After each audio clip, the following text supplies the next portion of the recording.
Good morning, dear students. Students, once again, I am going to start new chapter, chapter number 10, 3 at a table. Let us begin.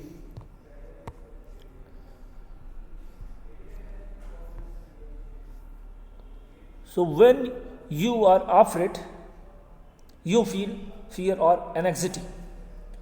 तो writer करा कि जब आप डरे हुए होते हो या भय महसूस करते हो और anxiety, you are worried that something undesirable will occur. तो राइटर का कि जब आप डरे हुए होते हैं, भयभीत हुए रहते हैं या आप चिंतित रहते हैं, तो आप इस बात को लेकर चिंतित रहते हैं कि कहीं कुछ ऐसा न हो जाए जो कि आप न चाहते हो। जब आप डरे हुए रहते हैं तो आपको लगता है कि कहीं कुछ ऐसा न हो जाए कि जो मैं चाहता नहीं, कुछ दुर्घटना आपके साथ में हो जाए। Your hand shake and you feel breathless. कारण जब आप डरे हुए रहते हैं और आपको अनहोनी की आशंका रहती है तो आपके हैंड्स हिलना शुरू कर देते हैं और आप ठीक से सांसें भी नहीं ले पाती, आपकी सांसें ऊपर नीचे होने लगती हैं। Have you ever felt scared of something? Writer प्रश्न पूछता है, क्या आपको किसी चीज़ से कभी डर लगा है? क्या कभी आप डरे हैं? Were you able to overcome your fear? और क्या आप उस डर से अपने आप को बाहर निकाल पाए थे?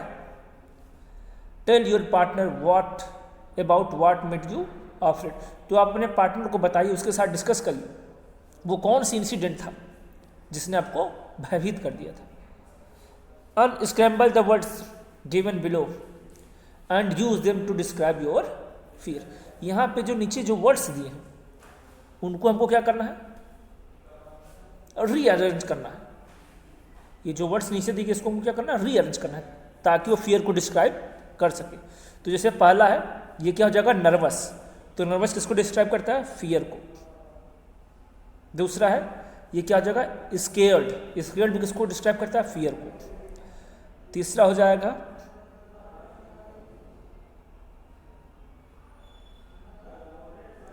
ट्रेम्बल। ट्रेम्बल का मतलब क्या होता है? कांपना। चौथा हो जाएगा अनइजी। अनइजी भी फियर से रिलेटेड है। फिर ये हो जाएगा, पांचवा हो जाएगा फ्राइड। फ्राइड मतलब भयभीत होना। और सिक्स और लास्ट क्या हो जाएगा आपका? टेरिफाइड। टेरिफाइड का मतलब डरा हुआ होना, भयभीत होना। So let's begin the story. The story begins with few gentleman and they talk about ghost and apparitions. तो ये जो कहानी है वो स्टार्ट होती है, कुछ जेंटलमैन बैठे हुए हैं और वो किसके बारे में बात करें? घोस्ट्स। और एपेरिशंस मीन्स मतलब वो जो भूत की छाया होती है, परछाई होती है। तो ये जो स्टोरी की बिगनिंग है वो शुरू होती है, कुछ जेंटलमैन बैठे हुए हैं और वो किस टॉपिक पे बात कर रहे हैं? भूत या जो प्रेत आत्मा है उनकी छाया के बारे में बात कर रहे हैं। They were discussing a hazy and some worn out subject. तो वो लोग ये जो टॉपिक पे बात कर रहे हैं, टॉपिक क्या है? बेकार का टॉपिक है, क्योंकि भूत प्रेत इन सब पे बात करना ये क्या है? एक बेकार टॉपिक है। The gentleman had varied opinions. और वहाँ पे जितने जेंटलमैन हैं सबके अलग अलग ओपिनियंस हैं। सब वहाँ पे बैठे हुए लोग अपने अलग अलग मत दे रहे हैं। Some were believers and some non believers.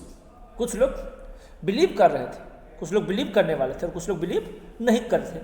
मतलब जो कुछ लोग वहाँ पे कहते थे कि हम भूत में बिलीव करते हैं और कुछ कहते थे कि ये सब कल्पना है, हम इसमें बिलीव नहीं करते। How will the conversation in. अब देखिए कि ये कन्वर्सेशन कैसे खत्म होगा। Read the story to find out. तो चलिए इस स्टोरी को पढ़ते हैं और पता लगाते हैं कि इस कहानी का अंत कैसे होगा, इस कहानी में क्या है।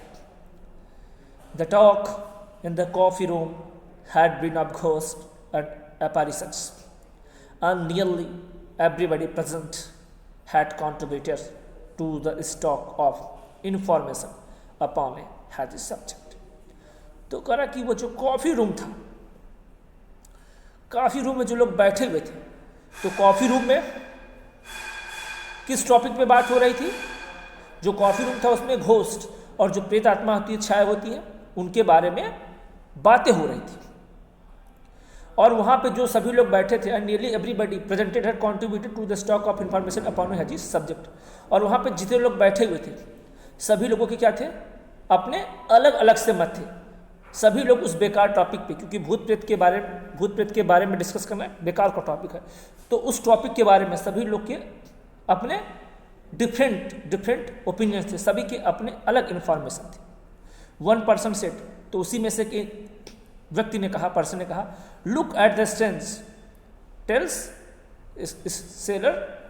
Cells tales. तो उसी में से एक पर्सन ने कहा कि क्या आपने वो जो सेलर्स होते हैं, जो नाविक होते हैं, वो जो कहानियाँ बताते हैं, उनकी कहानी को क्या आपने कभी सुना है? I would not advise you to believe all those, said a clean shaven man who had been listening without speaking much.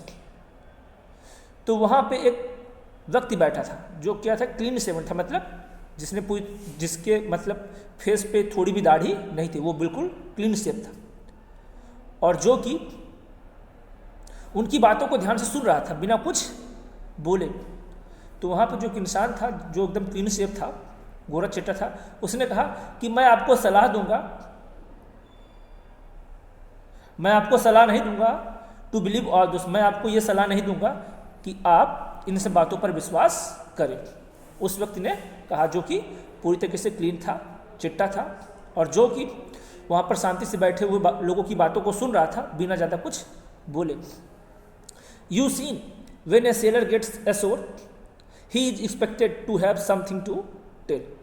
कहता कि आप जानते हो कि जब सेलर किनारे पहुंचता है, मतलब जब सेलर अपनी समुद्री यात्रा को पूरा कर वापस किनारे पे पहुंच जाता है, he is expected to have something to tell. तो जब कोई नाविक अपनी समुद्री यात्रा को पूरा करता है तो लोग उससे एक्सपेक्ट करते हैं कि वो कुछ बताए। लोग सोचते हैं कि वो जो सेलर्स है, वो नाविक है, वो अपनी समुद्री यात्रा के बारे में, अपने उस एडवेंचरस जर्नी के बारे में लोगों को बताए। And his friends would be rather disappointed if he did not. और यदि वो सेलर्स अपनी समुद्री यात्रा को पूरा करके आता है और यदि वह अपनी समुद्री यात्रा की कहानी को अपने दोस्तों को नहीं बताएगा, तो उसके दोस्त क्या हो जाएंगे? डिसअपॉइंट हो जाएंगे, निराश हो जाएंगे। तो जो भी सेलर्स अपनी समुद्री यात्रा को कंप्लीट करके आता है, तो जो उसके फ्रेंड्स हैं, लोग हैं, उससे यह उम्मीद करते हैं कि वह उनको अपनी एडवेंचरस जर्नी के बारे में बताएगा। और यदि वह ऐसा नहीं करता है तो लोग क्या हो जाएंगे? लोग डिसअपॉइंट हो जाएंगे, उदास हो जाएंगे। तो आज यहीं तक, थैंक यू।